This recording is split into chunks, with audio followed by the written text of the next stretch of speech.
Welcome to 501 Crossroads, your show all about nonprofits and the people that make the mission happen. I'm Marjorie Moore, President and CEO of Mind's Eye, and my personal mission is to make nonprofits stronger by identifying and fixing the rubs that so often come up between people and the mission.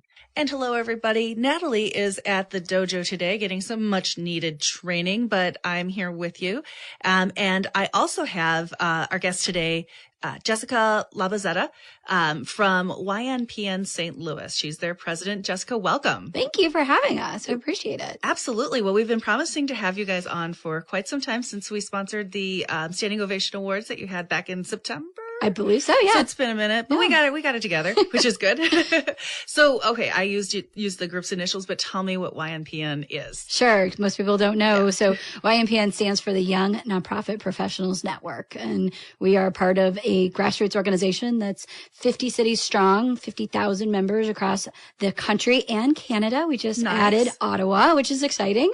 But we are our own 501c3 here in the St. Louis Metroplex, working on connecting and cultivating our next generation of nonprofit leaders. That's awesome. So now when we're talking young, like, what do we mean? Am I out? No, not at all. Yes. Young and young at heart. So we really look at people who are in college or even high school. We haven't really gotten there yet, but college kids who are looking at, can I make a living in this nonprofit sphere? I have a big heart. The answer is no. No, stay away. No, the answer is yes. We want smart, wonderful people who are passionate about whatever mission, gets them up in the morning. Mm-hmm. We want them to know that there is a job and a home for them in our sector, no matter what their background is and no matter what gets them going. So we want to get people excited about the nonprofit sphere starting in college and then going up. Maybe it's a career change. We have some people who are in their 40s, which is okay because we really look at people getting involved in the sector and connected to the other resources that we have. So young and young at heart. That's so awesome. I love that. And so the St. Louis chapter is celebrating their 10th anniversary this year? Yes, right? We're in double digits. Awesome. Wow. I know. It's kind of crazy. So we're celebrating 10 years in 2018. So we are getting ready to start launching some new programs and we're going to bring back Standing Ovation. So you mentioned that. You guys were a great sponsor of ours, which we appreciate. Our Standing Ovation Awards was I think it's the first of its kind in the region. It was an award ceremony dedicated to celebrating our young nonprofit leaders. So we had a Volunteer of the Year award. We had a Mentee award. We had the a student award, and then an award to an organization that supports young nonprofit pros, which that's so cool. Is so fun. It's a very unusual type of award ceremony. It wasn't your typical gala or your typical award show. It was we had a DJ, Sinus Pro was there, doing an original composition thing right there. It was incredible. Oh, that is so cool. So now tell me about some of the programs that somebody might expect to find at either the St. Louis YNPN group or maybe one across the country. Totally. So like I said, we're one of a lot of chapters across the country. The national has been going for about 20 years. So we're still a baby as far as St. Louis goes, but we've really kind of focused on two things. We focus in on professional development and networking. Those two things, and obviously you can do both at a single event, but we have events that tend to be happy hours or other volunteer opportunities for people to meet other young nonprofit leaders, or we have events that are professional development. So getting to be that it's tax season, we might be talking about how do you make sure that your organization has everything ready for your taxes, or maybe how do we make sure that you as an individual are doing the best for your professional savings with retirement, and how to take the best use of all of your benefits. All of those things could be under professional development. Last year we did one that's what is the fiduciary duty of a board of directors? That's a big deal. As an associate or coordinator, you may not have any idea why everyone is very concerned about that person that got added to your board. Mm-hmm. Well, we believe that we need to educate everybody all the way up and down the levels of the organization, because eventually these coordinators are going to be our CEOs. Mm-hmm. Even if they're not working in the nonprofit sphere, they're going to be on our board of directors, which means they're our bosses. So we want everybody to know what's going on. That's such a great concept. So you've got people from the program side of things, development things, financial people, admins, kind of everybody all in one room? Absolutely. Yeah. We'll have people. That work? You know what? It's magic, right? You bring people together and they all kind of bring their background and they get together and it's really amazing to see the different questions that they bring up because as you say, like a financial guy may bring something up to the lawyer in the room that I would have no idea was even a thing. And I'm like, oh, that's something I need to think about. So we try to do programming that's different from things that are out there already in the community, but we do partner on occasion with other organizations, things like if it's a volunteer management concept, we might partner with the association that works with volunteers. We want to make sure that we're not duplicating, but we really look at I'm not going to say cheap, but cost-effective professional development. People who are coordinators and associates, they don't usually get to go to those conferences. They don't usually get to go out during the middle of the day for those lunches to go get a professional development credit. So we want to make sure that those people are getting educated too. That is such a huge thing because I do notice that the budgets for those folks a lot of times is zero to nothing. You know, if you're at a big development shop, you know, the development director is going to the AFP meeting. But if you're the coordinator that, you know, it's really just getting all the information ready for that person, you're only going to be in the office probably. So it's really important for people to get that information, you know, early. Exactly. I love that. And we try to do things at different times of day, but of course, evenings are really kind of our bread and butter. People tend to be able to not take off early if they are that, entry level position. So we'll do things like with happy hours and professional development starting at 5:30 or 6, and it's usually at a bar because, you know, everyone's got to eat and having some drinks doesn't hurt any. No, that doesn't hurt anyone. So do you guys have a home base someplace that you're usually at, or is it kind of all over the place? Yeah, we really try to be in a variety of different places. So like our Standing Ovation Awards was at Squires, but and then we had our birthday bash last month, our little celebration of 10 years to kick off the year. We had it Sweet Art. Sweet Art Bakery. Such a great place. Yeah, it was. Oh my gosh, the cupcakes, so good, guys. Vegan cupcakes, which you would never hear come out of my mouth, but these are actually amazing. They really are, and it was a great place. And I've been told my husband takes his business meetings there, and he says they have the best biscuits in the city. Wow! So they have That's breakfast. Big talk. Yes. So we have to go. I feel like I need to go back and like legit check that out. So we want to keep things a variety of places. So we'll do some bars. Obviously not everybody drinks. So we want to make sure that we do things like at the Central Library or at, my day job is with a Venture Cafe St. Louis. So of course we go down to Cortex a little bit because we have easy access to space there. But we really want to keep it, varied. That's awesome. So now if somebody's like, this sounds like a really cool concept, but is there one in my city? How does somebody find out, like, where do I find this stuff? Right. So if you happen to not be in St. Louis, it's best to go to YNPN.org.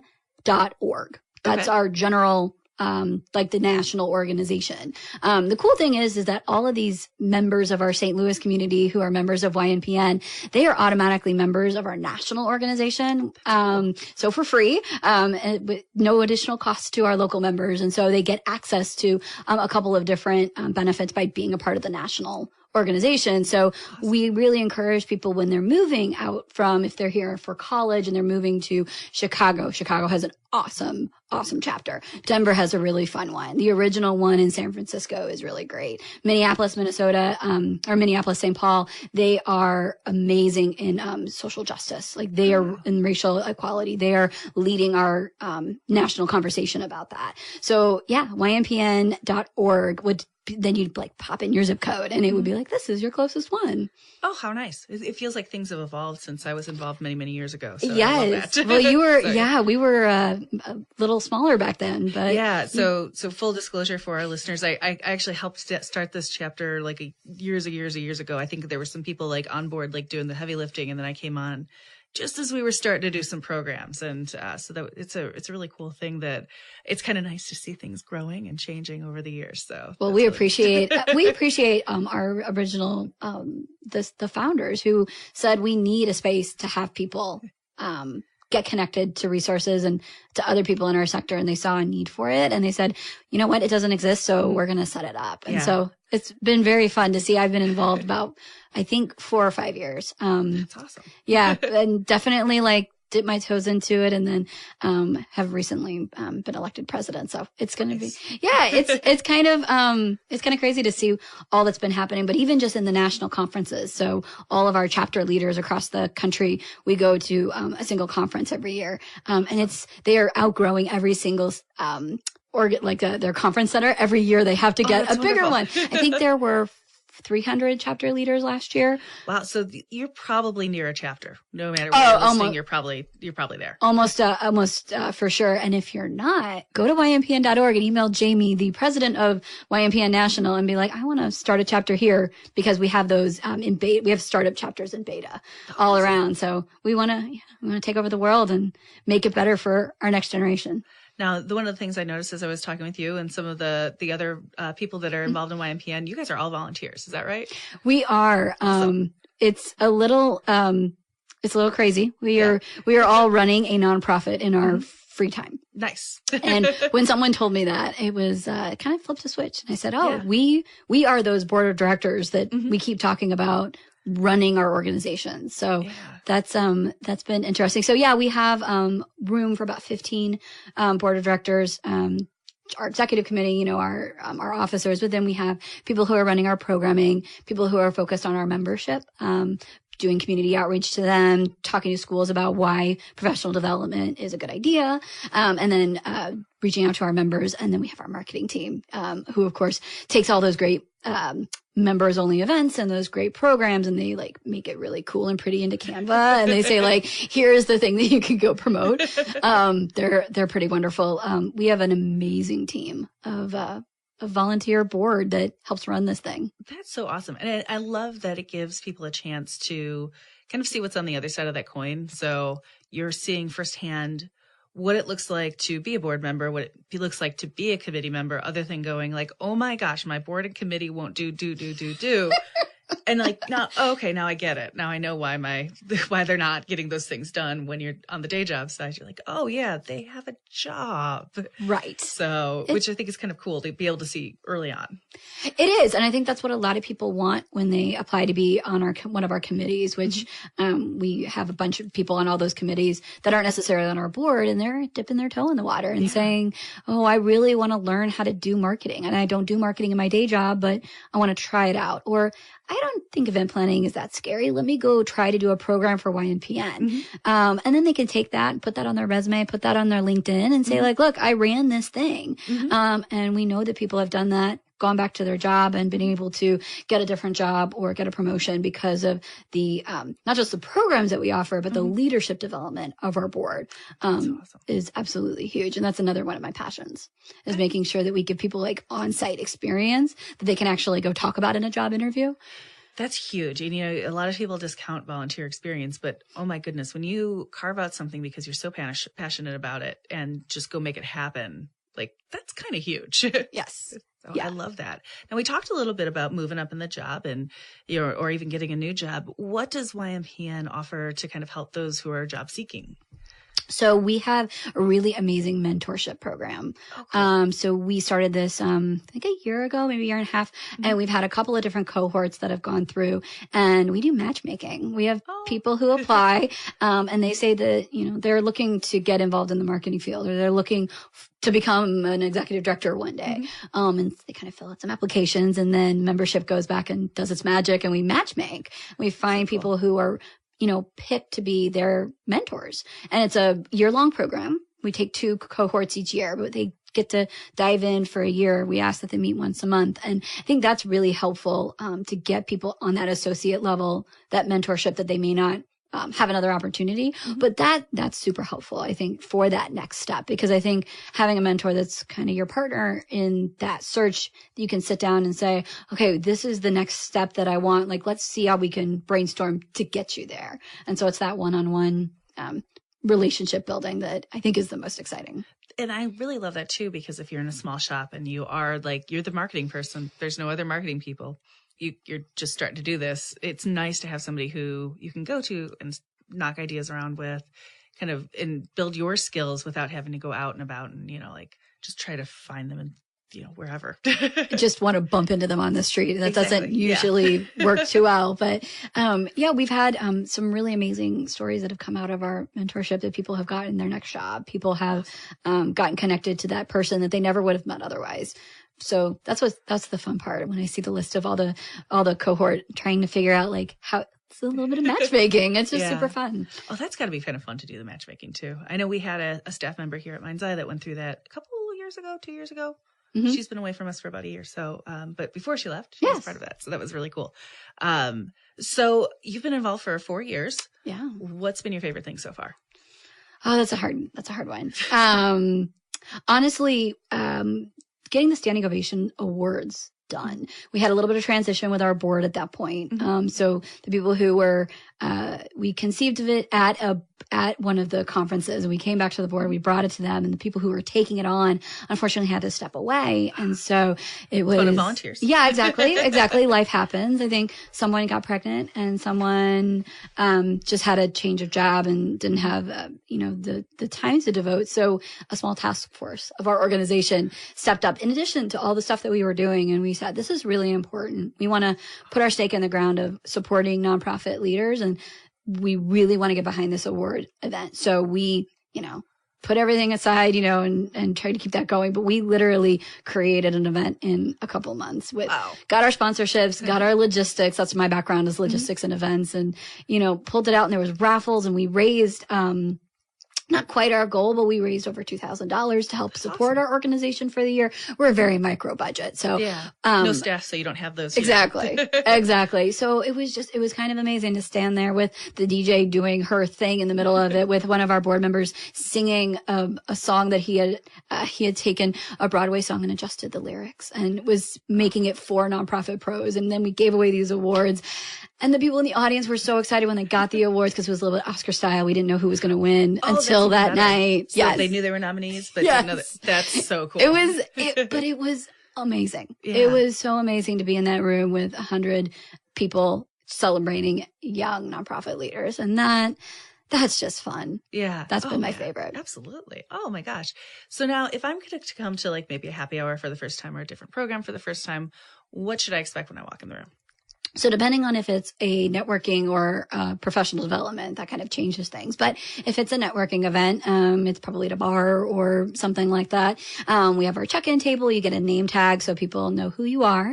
And then all of our board members wear name tags that say board member or committee member. And so you'll see them floating around, and they're always very helpful. They'll introduce themselves to you and say like, hey, make sure you get a drink. This is the food. This is the speed networking activity that we're doing tonight, or whatever. And then it's, between 20 and 30 other young people who are just really excited, talking about what they do during the day, or what they're passionate about, or what Cardinals has been traded, or whatever, we don't just all keep it to shop talk.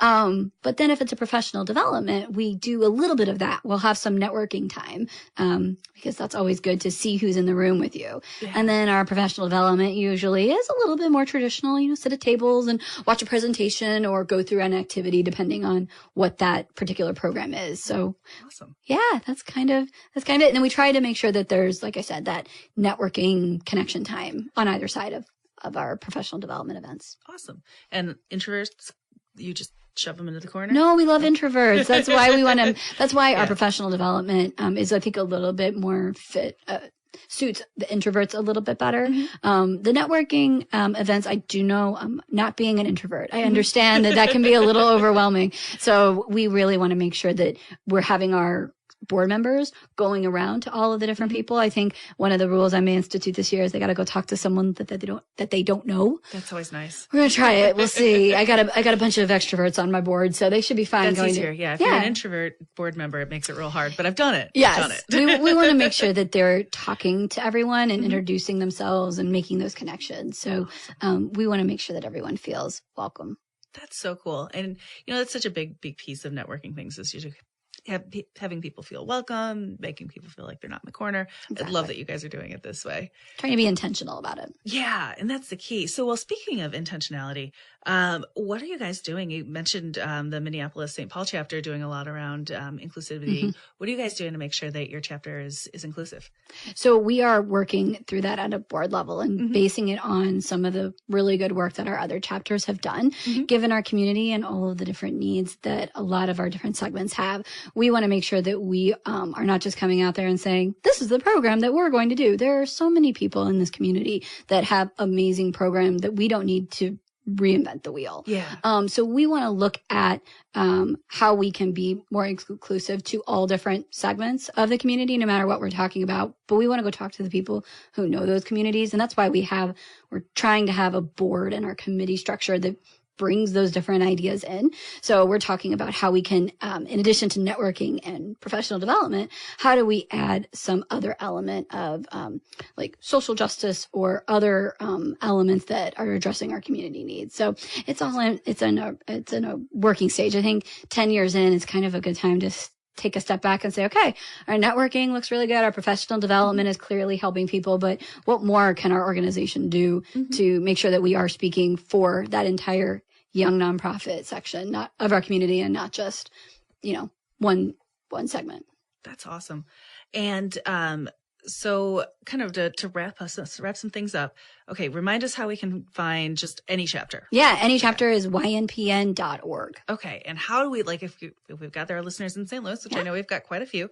And do you deal with both sides of the river or just the west side? No, technically we're both sides of the river. Yeah. I think people have that mindset of, oh my God, it's a river. Yeah. I have tasked our programming committee with trying to find some, locations over here. So if anybody is on the Illinois side of the river and wants to host a YNPN event this year, they should let me know. Oh, that's cool. So, and how do we find you guys? Yeah, so we're on the interwebs at YNPN-STL.org and YNPN-STL on Facebook and Twitter. Awesome. And we might have an Instagram. Might.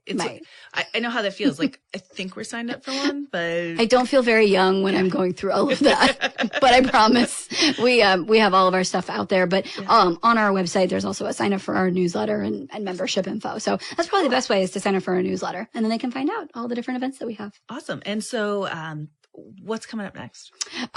Programming hasn't told me what February's event is, which I feel really bad for not knowing. But we are waiting to hear from them. I think later this month we'll have the whole, at least the next quarters of events set up. But we do know we're going to be bringing back standing ovations sometime in the fall. So yeah, stay tuned. Awesome. Well, it sounds like you guys have a lot of cool stuff like that are in the works. So we do. I really appreciate you coming on, talking about all this stuff. Thank you for having us. Hopefully some of our listeners can get out to some of our next events or get connected to a chapter near them. I know we've got a lot of listeners out there that fit this demographic. So you guys get out there, get networking.